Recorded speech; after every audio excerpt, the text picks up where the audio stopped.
Andelatte raconte. Christophe Andelatte. Voici l'histoire de l'ogresse de la Goutte d'Or. Une femme qui s'appelle Jeanne Weber et qui, au début des années 1900, d'abord à Paris et puis dans le Berry, avait un goût prononcé pour le coup des petits-enfants. Elle en aurait étranglé 5. Je dis aurait, parce que la diablesse a réussi à passer entre les mailles de la justice. Pour le débrief, j'ai invité Frédéric Chauveau, professeur d'histoire contemporaine à l'université de Poitiers. La réalisation est signée Céline Lepras. Europe 1, Christophe Andelatte. Nous voilà en mars 1905, dans le quartier de la Chapelle, à Paris, au fond d'une ruelle qui s'appelle le Pré Maudit. Maudit, tu l'as dit. Aujourd'hui, Jeanne Weber, une Bretonne installée à Paris depuis 20 ans, est venue garder sa petite nièce d'1 an et demi, Georgette. « M'en vais où la voir, ma Jeanne ? Alors je te laisse Georgette, mais la perds pas des yeux, hein, surtout, elle a 1 an et demi et elle commence à trotter partout. À tout à l'heure. Ne t'inquiète pas, ma chérie, je m'en occupe tout bien comme il faut. » Et la mère s'en va laver son linge. Quelque temps plus tard, une voisine entend la Jeanne qui hurle « Au secours ! Au secours !» La voisine déboule dans la seconde et elle trouve Jeanne, les mains posées sur la poitrine de la petite Georgette. Ah, la petite a fait un malaise. Mon Dieu! Mon Dieu! Effectivement, la petite a la langue qui pend. Elle semble avoir du mal à respirer. Et ce qui intrigue tout de suite la voisine, c'est ce foulard que la petite porte autour du cou. Mais il est bien trop serré, ce foulard. Mais non, il est très bien comme ça. On a prévenu la mère qui accourt, et dès que la petite passe dans ses bras, elle retrouve son souffle. Ça va mieux. Du coup, la mère retourne la voir, finir sa lessive.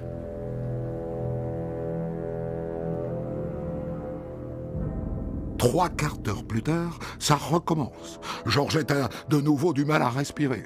Et quand sa mère arrive en courant de la voir, elle est morte. Morte! Et tout le monde remarque qu'elle a le cou violacé. Ce qui n'empêche pas le médecin de délivrer un permis d'inhumer.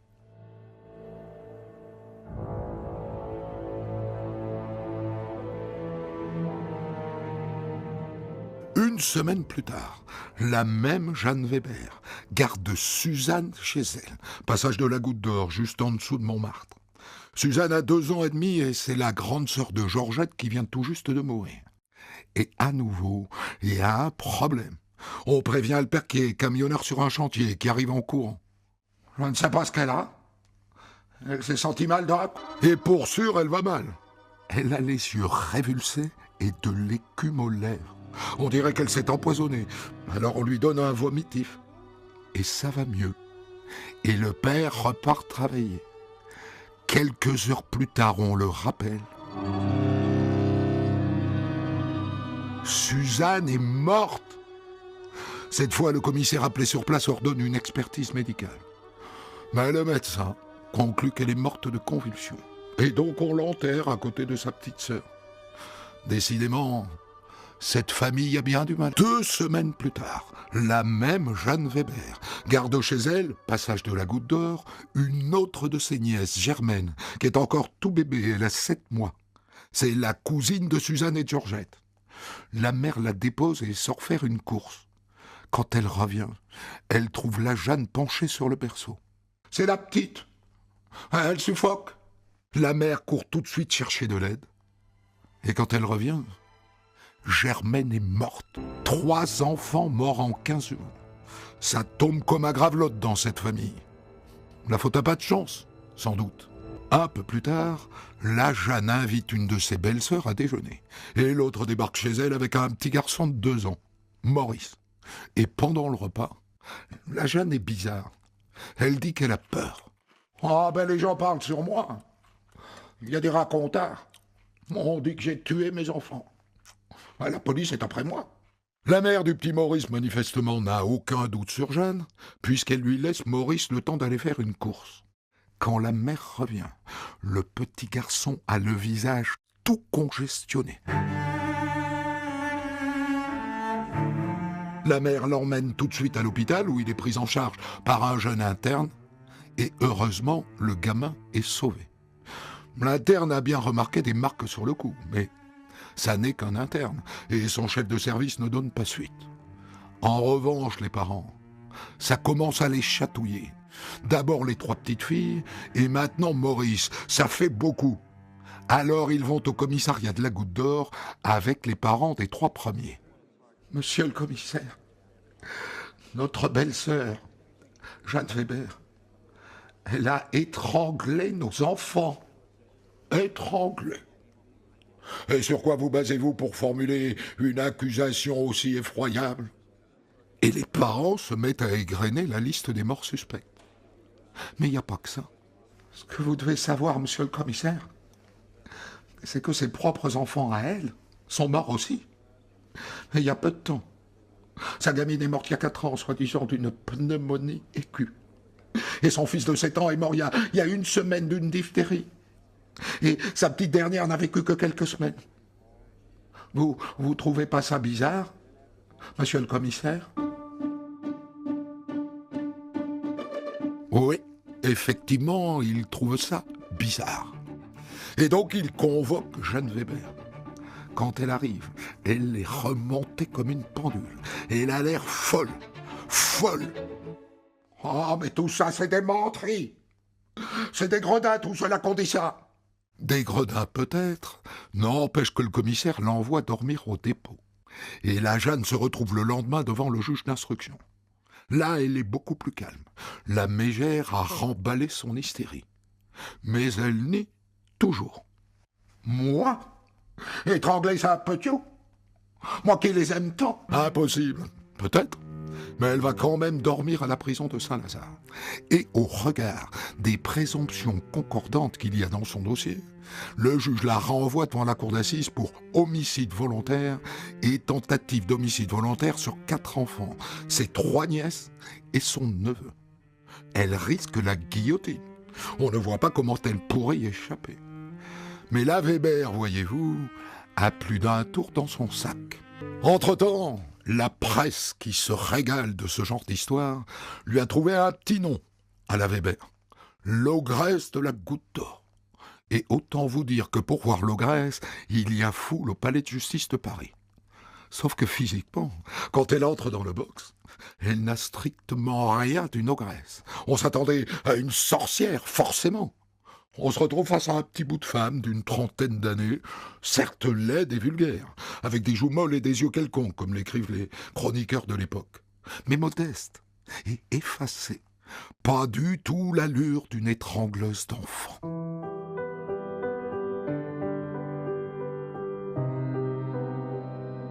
Le président de la cour d'assises de Paris commence par lui présenter l'addition. Chaque fois qu'un enfant vous est confié, il lui arrive malheur. Et toujours les mêmes symptômes se produisent. Vous éloignez les parents, vous avez l'enfant dans vos bras, il meurt, son cou est violacé, ses yeux sont révulsés, et tous les témoins s'accordent pour noter que vous tenez obstinément vos mains sur la poitrine des pauvres petits. Pas facile de s'opposer à ce constat implacable. Elle essaie néanmoins. Mais Georgette était déjà malade? Peut-être. Mais Suzanne est morte dans les mêmes conditions que sa sœur.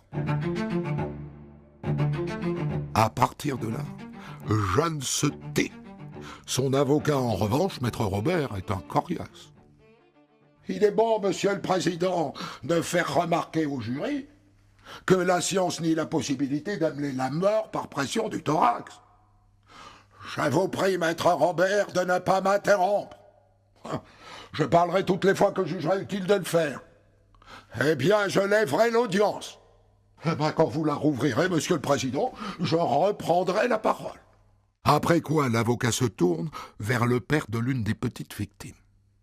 Dites-moi, monsieur, les maladies cardiaques ne sont-elles pas fréquentes dans la famille de votre épouse? C'est-à-dire oui. Oui, elles sont fréquentes.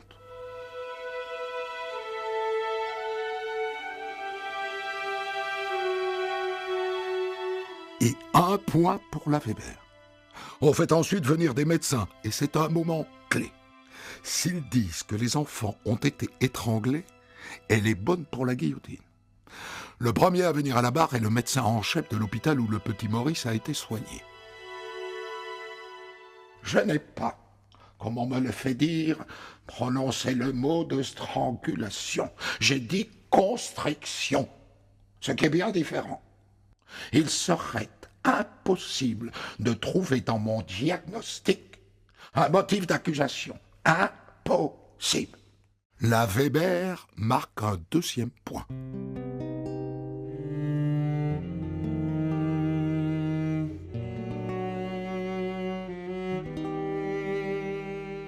Vient ensuite le professeur Thoineau, médecin légiste. C'est lui qui a autopsié les 3 enfants morts après qu'on les ait exhumés. Et le président lui pose la question. Docteur, est-il possible de voir l'action d'une main criminelle dans la mort de Georgette, de Suzanne, de Germaine et dans l'accident qui a failli être fatal au petit Maurice? Non, strictement non. Si la mort était survenue par strangulation, nous aurions vu des lésions à la partie externe du cou des 3 enfants morts. Or, il n'y avait pas de lésions. C'est clair, c'est net, c'est carré, et encore 1 point pour la Weber. Et c'est pas fini, car le légiste Thoineau ajoute « Nous avons découvert dans les bronches de Georgette un ganglion. Un ganglion qui nous permet d'attribuer sa mort à la tuberculose. Et pour nous, Maurice et ses 3 petites cousines ont eu des convulsions.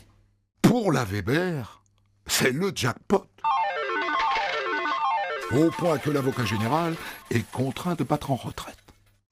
En l'état de l'affaire, je considère que le ministère public ne fait pas la preuve de la culpabilité. L'innocence de Madame Weber devra donc être reconnue par tous comme certaine. Messieurs les jurés, je vous demande l'acquittement de Jeanne Weber.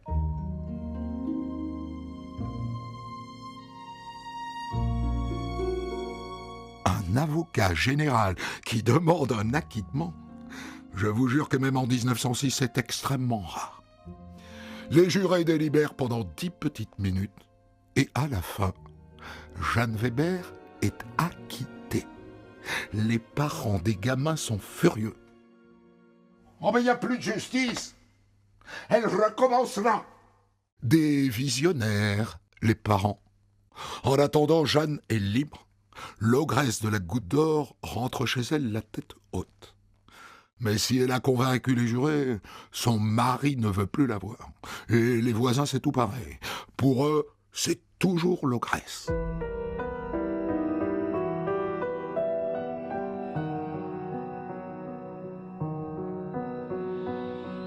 Quelque temps plus tard, Jeanne Weber grimpe sur le parapet d'un pont et se jette dans la Seine.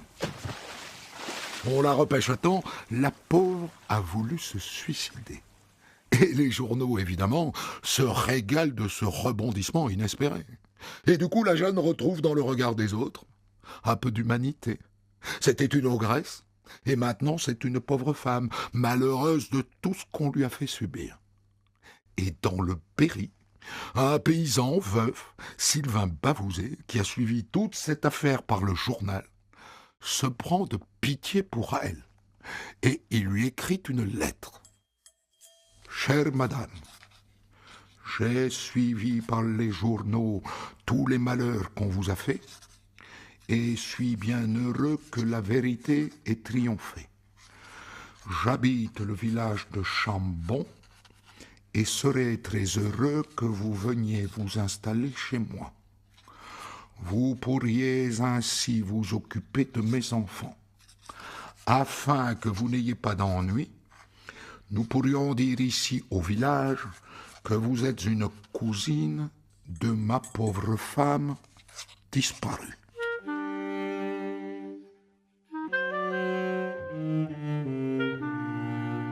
Il veut qu'elle s'occupe de ses enfants Mais il est tombé sur la tête, le pécor. Heureusement, ils sont grands. Germaine a 16 ans, Louise 11 ans et le petit Auguste 9 ans. Mais quand même, c'est très risqué. Et voilà donc la Weber qui débarque à Chambon. Pour avoir la paix, elle a repris son nom de jeune fille. Désormais, elle se fait appeler Jeanne Moulinet. Et tout se passe bien pendant 6 semaines. Mais pas un jour de plus. Le 19 avril 1906, l'aînée des enfants bavousés, Germaine, se présente toute retournée à la gendarmerie. « Moi, je m'en viens vous voir parce que la femme que mon père a fait venir chez lui, elle a étranglé mon petit frère, Auguste. » Le gendarme est circonspect. Mais la gamine a mieux que ça. Cette femme, elle fait passer pour une cousine de ma mère. Mais en fait, elle s'appelle Jeanne Weber. Mon père m'a défendu d'en parler. Elle a déjà tué 4 enfants. Je l'ai lu dans le journal. Et là, elle tente aux gendarmes une page du Petit Parisien. On y parle de l'ogresse de la Goutte d'Or. Et il y a une photo. Et c'est bien elle. C'est la Jeanne. Asseyez-vous donc, mademoiselle, et racontez-moi ce qui s'est passé. Eh ben voilà, c'était avant-hier. Mon petit frère Auguste, il est rentré de l'école bien fatigué. Alors Jeanne, elle l'a mis au lit. Et plus tard, quand mon père, il est rentré, il a trouvé Auguste qui suffoquait, comme si qu'il ne pouvait plus respirer. Et le lendemain matin, eh ben, il a vu cette Jeanne penchée sur le corps de mon petit frère. Elle avait les mains sur sa poitrine et il était mort. Et moi, je viens vous voir parce que maintenant, j'ai peur pour nous. J'ai peur pour moi et ma petite sœur.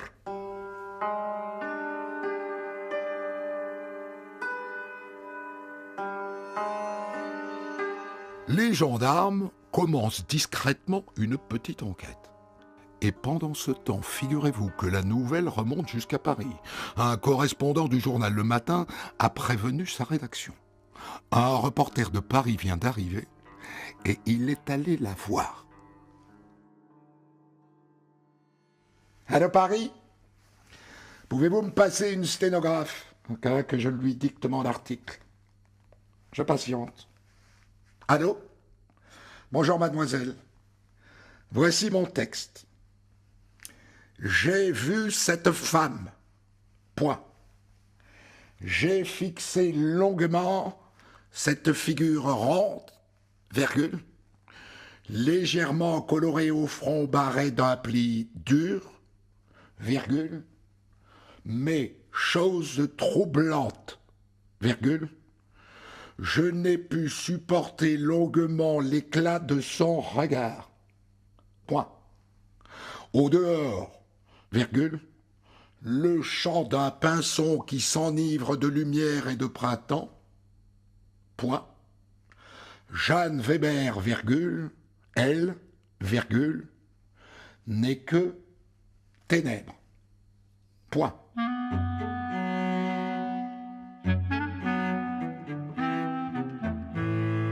Ils sont mignons, les journalistes. Après avoir fait passer la Jeanne pour une pauvre femme, voilà qu'ils nous ressortent l'ogresse. Tout est bon dans le cochon, comme on dit.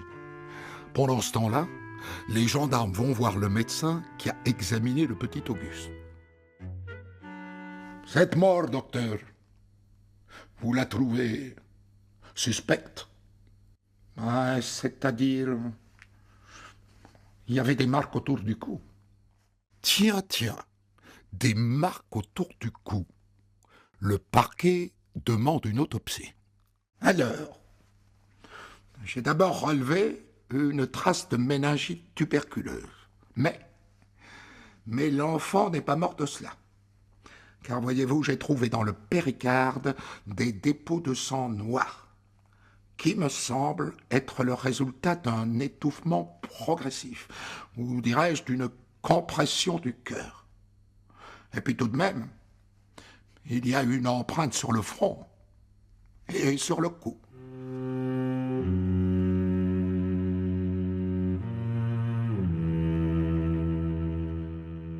On y revient. Et donc la Jeanne est arrêtée. Et en garde à vue, elle est fidèle à elle-même. J'ai toujours aimé les petits-enfants. Et Auguste, j'ai fait tout mon possible pour l'empêcher de mourir. Selon vous, madame, de quoi est mort le jeune Auguste? Eh bien, d'une méningite. Quand j'étais à Paris, à la prison Saint-Lazare, j'ai vu souvent des cas de méningite. Alors j'ai pensé que c'était ça. N'êtes-vous pas frappée, madame, de cette mort venant après tant d'autres, dans des circonstances particulières auxquelles vous êtes mêlée? Mais pourquoi m'avoir empêché de mourir quand je me suis jeté dans la Seine? On trouvait sans doute que j'avais pas assez souffert. C'est la fatalité, monsieur le juge. Je vous le jure. Le soir même, la Weber est en prison. Et quand elle est emmenée dans le village, on crie « À mort, l'ogresse! À mort !»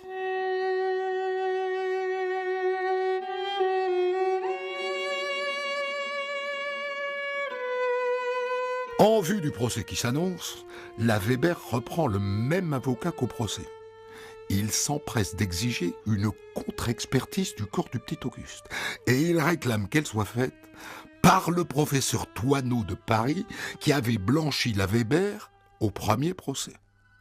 On déterre donc le cercueil d'Auguste pour une nouvelle autopsie.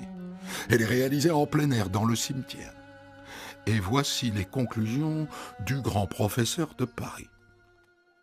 Il est absolument certain que le jeune Bavouzet n'est pas mort de mort violente. Il est certain qu'il est mort de fièvre typhoïde.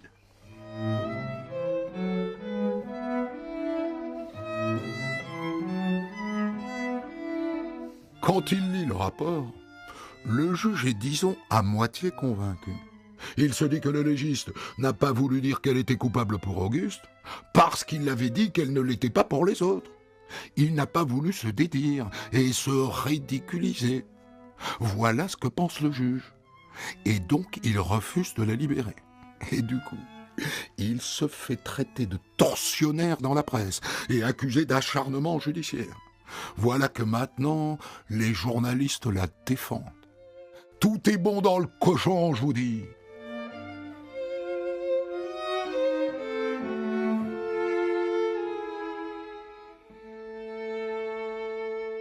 Le juge veut une expertise indiscutable. Et donc il désigne 3 autres experts. Un de Paris, un de Montpellier et un 3e de Bordeaux. Mais 5 mois après le décès, le cadavre du petit Auguste est très abîmé. Ils doivent donc se contenter de travailler sur les rapports du professeur Thoineau. Et ils rendent leur rapport en décembre. Et ils concluent à une mort naturelle. Il est douteux que l'enfant ait éprouvé des violences du côté du cou, parce qu'il n'y a rien d'impossible à ce qu'il ait succombé aux suites de la fièvre typhoïde.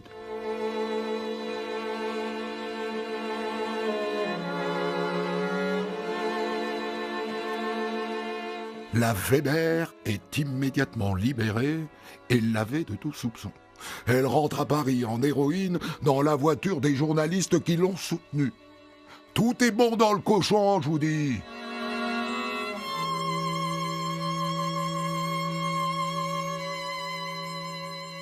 Et là, il se passe quelque chose d'hallucinant.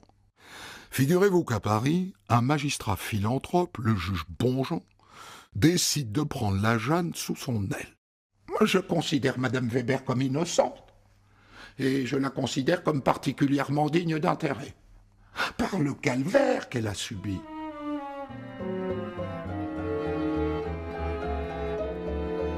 Et savez-vous comment il va l'été? Il lui trouve un travail. Et savez-vous où? Dans une clinique pour enfants malades de Fongombault. Elle va pas y rester longtemps. Un soir, on la surprend les mains serrées autour du cou d'un petit garçon atteint de la variole. Elle ne peut pas s'en empêcher, la diablesse. On dirait que le coup des enfants lui est irrésistible. Ça n'ira pas plus loin. Mais elle est renvoyée et elle rentre à Paris. Elle est perdue. Complètement perdue. Au point qu'à un moment, elle retourne voir le commissaire qui l'avait arrêtée la première fois. « Monsieur le commissaire, je suis une misérable. J'ai tué mes nièces et aussi le petit Auguste. »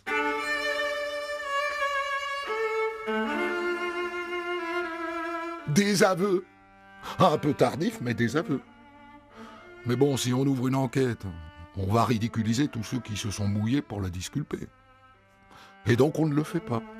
On la déclare folle. Ce qui est peut-être la chose la plus juste qui ait été dite jusqu'ici. Folle. Et on la met dans un hôpital pour aliénés. Bon débarras. Sauf qu'un hôpital, eh bien on finit toujours par en sortir.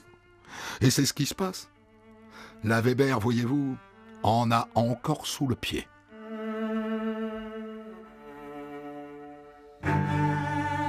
Le 10 mai 1908, une certaine Jeanne Moulinet pousse la porte d'une auberge miteuse de Commercy, dans la Meuse. Elle est en compagnie d'un homme. On les installe dans une chambre crasseuse du premier étage. Le lendemain, l'homme n'est plus là. Et Jeanne est toute seule à dormir à l'auberge. Et elle fait une étrange demande aux aubergistes. « Vous pourriez me laisser votre petit Marcel pour la nuit ? C'est que j'aime pas bien dormir toute seule. Mais mon mari sera pas jaloux. » Le petit Marcel a 6 ans. Ah ben, les aubergistes le laissent dormir avec la Jeanne. Faut-il vraiment que je vous raconte la suite ? Vers 22h, les aubergistes entendent du bruit dans la chambre. Ils ont la clé, ils ouvrent. Le cadavre de leur petit Marcel gît sur le lit. Il a le visage tout violacé et un filet de sang qui s'écoule de la bouche. Et assise au bord du lit, Jeanne est hagarde. « Mais qu'est-ce que vous avez fait à mon enfant ?»« Rien. Rien, il n'a même pas pleuré. Il est mort. Le petit Marcel est mort. » Le procureur fait venir un légiste de Nancy. Et pour qu'il n'y ait pas de contestation possible, il lui demande de réaliser son autopsie devant plusieurs témoins et confrères. Il me paraît absolument certain que ce garçonnet a été étranglé. Bon, il y a d'abord ces marques sur son cou. Et par ailleurs, il y a l'aspect sans appel des poumons et de la trachée. Ils indiquent une mort par asphyxie. Eh ben voilà, cette fois, elle est cuite. Le soir même, elle dort en prison.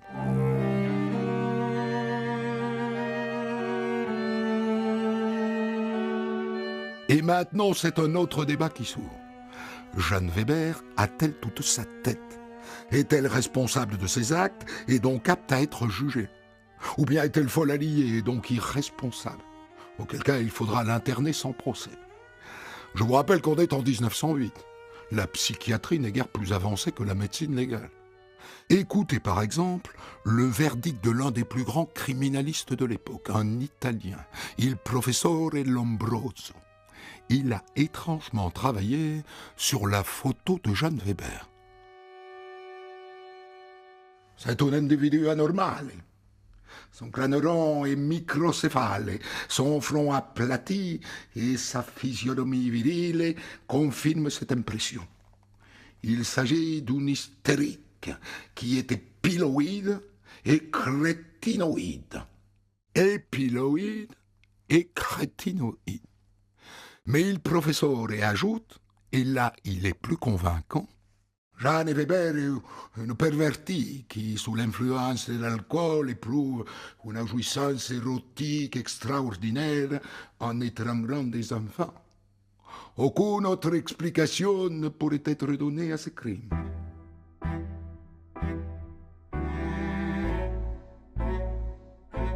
Pour en être certain, le juge l'a fait examiner par 3 autres médecins aliénistes, comme on dit à l'époque.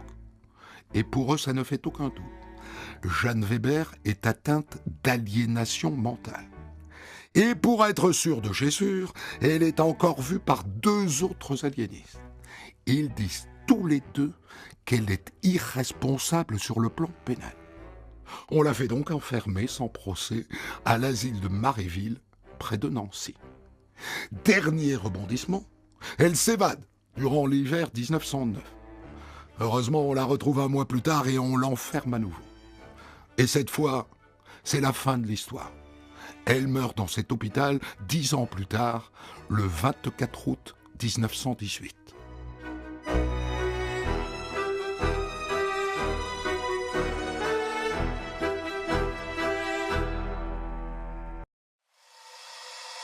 Pour commenter son histoire du jour, Christophe Ondelat reçoit un invité, acteur direct de son récit.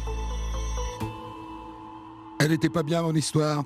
Nous allons la débriefer avec vous, Frédéric Chauveau, qui est professeur d'histoire contemporaine à l'université de Poitiers. L'ogresse, puisque c'est comme ça qu'on l'appelle, l'ogresse de la Goutte d'Or. Vous pouvez nous dire ce que représente dans l'imagerie populaire le personnage de l'ogre à l'époque ? Oui, alors le personnage de l'ogre fait partie de ce qu'on appelle l'imaginaire social. Ça surgit en gros dans les années 1840. Ça incarne véritablement, si je puis dire, le mal. Alors, on parlait plutôt des ogres au masculin, capables de tuer, d'étriper, de dépecer toute une série de personnes. Et puis là, évidemment, il y a un transfert autour d'un personnage féminin, ce qui est assez rare.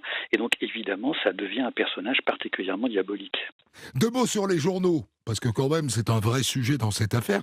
On s'aperçoit que pour eux, je l'ai dit, tout est bon dans le cochon. C'est-à-dire qu'ils se régalent de tous les rebondissements, y compris s'il s'agit de dire exactement l'inverse de ce qu'ils ont dit 5 semaines plus tôt. Oui, là vous avez donc tout à fait raison. Alors, il y a évidemment donc des journaux qui ont une ligne éditoriale un petit peu différente, mais ce qui est aussi intéressant, c'est de regarder les périodiques qui ont des illustrations. Et là, l'image est tout à fait éclairante parce qu'on voit bien que parfois les dessins présentés ou les gravures sont véritablement donc à charge. On peut voir notamment des dessins de femmes représentant une foule hostile contre Jeanne Weber. Et puis d'autres fois, au contraire, on la présente plutôt comme une victime en but, si je puis dire, à la malveillance de toutes sortes de son entourage et d'autres personnalités. Donc on a des magazines à l'époque qui rendent compte des affaires criminelles et qui n'ont strictement aucune morale professionnelle et pas d'autre morale que de profiter des rebondissements. Ah, pas tous. Non, disons, il y a un certain nombre de périodiques, pour pas les citer, comme par exemple les journaux à grand tirage, ils sont 4 à dominer la scène médiatique, mais celui qui va cultiver plus particulièrement le scandale, c'est le journal Le Matin.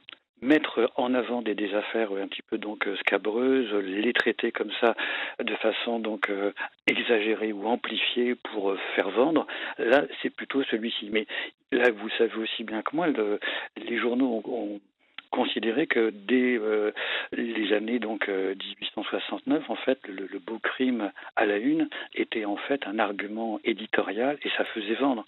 Le crime de Pantin que vous avez évoqué il n'y a pas très longtemps, bon, le périodique, le petit journal gagne finalement donc plus de 10 000 lecteurs chaque fois que l'on découvre un cadavre. Alors on est d'accord que depuis le début, on aurait dû se poser la question de sa santé mentale. Parce que, si on réfléchit bien, ce sont des crimes sans aucun mobile, sans aucune rationalité. Pourquoi est-ce qu'on étrangle ces gamins-là ? Ah ben, on ne sait pas. Quel est l'état, Frédéric Chauveau, de la psychiatrie en France au début du XXe siècle ? Alors, au début du XXe siècle, à la fin du XIXe siècle, elle a quand même progressé. Et ce qui est étonnant dans le récit que vous avez fait, c'est que Léon-Henri Thoineau, le grand médecin légiste, la sommité du domaine, est aussi donc l'auteur d'un ouvrage sur les perversions, et notamment les perversions sexuelles. Auprès de ses étudiants, ses cours ont été publiés. Il va en quelque sorte présenter une sorte de typologie. Il en distingue 7 grandes catégories entre les masochistes, les fétichistes et puis j'en passe.